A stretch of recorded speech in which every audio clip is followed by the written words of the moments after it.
But let me also speak to the people of the state of North Carolina, a beautiful state, a great state, and my home state. I know that these are difficult times, and I know that the events of recent days are painfully unclear and they call out for answers. But I also know that the answer will not be found in the violence of recent days.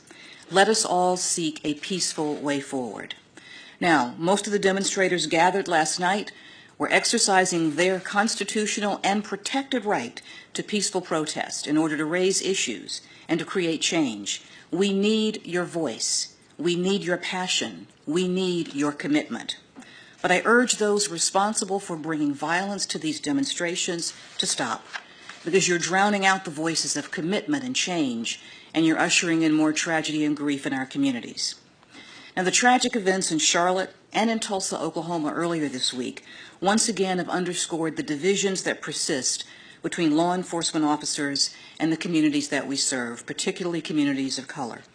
And one of my top priorities as Attorney General has been to do everything in my power to help heal those divides, and the Department of Justice will continue working tirelessly to protect the rights of all Americans, to give law enforcement the resources they need to do their jobs safely and fairly, to open dialogue, to promote reconciliation, and to reduce violence of all kinds in this country. But as we've seen in recent months, despite these efforts and despite the efforts of many others across the country, we have come together with thoughts and prayers far too many times for a victim of violence, civilians and law enforcement officers alike. And too many times we've allowed ourselves to be pulled down the easy path of blame and accusation, rather than the harder path of empathy and understanding. Let us choose that path. Let us work together to ensure that all Americans have both a voice and value in this great country of ours.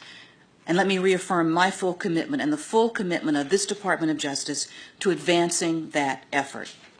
And to those who are exercising that most fundamental of our freedoms, we hear your voices and we feel your pain. To all the law enforcement officers who continue to risk their lives day in and day out to keep us safe and to protect those essential freedoms, I extend my deepest thanks and support.